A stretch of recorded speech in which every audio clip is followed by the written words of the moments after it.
Good morning, నేను మెస్సియస్. మీరు చూస్తున్నారు అంతర్నేత్ర యూట్యూబ్ ఛానల్. మార్చి నెలకు సంబంధించినటువంటి ఆసరా పెన్షన్ల బడ్జెట్ను తెలంగాణ రాష్ట్ర ప్రభుత్వం నిన్న రిలీజ్ చేయడం అనేది జరిగింది. ఈ పెన్షన్లను అంటే ఈ నెల 24 నుంచి 30వ తేదీ వరకు డిస్ట్రిబ్యూషన్ చేయడం జరుగుతుందని జిల్లాల గ్రామీణాభివృద్ధి సంస్థ ఉన్నతాధికారులు తెలియజేయడం అనేది జరిగింది. అంటే 30వ తేదీ తర్వాత కూడా 1-2 రోజులు ఈ పెన్షన్లను ఇవ్వడం అనేది జరుగుతుంది. ఎలాంటి టెన్షన్ పడవలసినటువంటి అవసరం అనేది లేదు.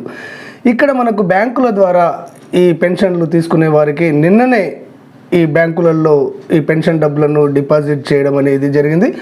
పోస్టల్ శాఖ ద్వారా తీసుకునేటువంటి వారికి ఈ రోజు నుంచి 30వ తేదీ వరకు ఈ పెన్షన్లను ఇవ్వడం అనేది జరుగుతుంది.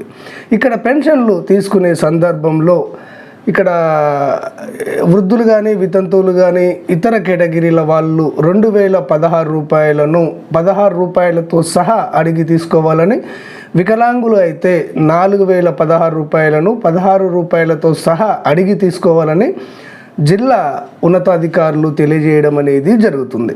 ఎవరైనా కానీ ఈ 16 రూపాయలు చెల్లించినట్లయితే జిల్లా గ్రామీణాభివృద్ధి సంస్థ ఉన్నతాధికారులకు ఫిర్యాదు చేయవచ్చని, ఆ విధంగా ఫిర్యాదు చేసినట్లయితే ఎవరైతే ఈ 16 రూపాయలను మినహాయించుకుంటున్నారో వారిపైన చట్ట ప్రకారం చర్యలు తీసుకోవడం జరుగుతుందని కూడా జిల్లా గ్రామీణాభివృద్ధి సంస్థ ఉన్నతాధికారులు తెలియజేయడం అనేది జరుగుతుంది. కాబట్టి ఫ్రెండ్స్, ఈ రోజు నుంచి పోస్టల్ శాఖ ద్వారా పెన్షన్లను పంపిణీ చేయడం అనేది జరుగుతుంది. 30వ తేదీ వరకు మీరు వెళ్ళి ఈ మార్చి నెల పెన్షన్లను పొందవచ్చు.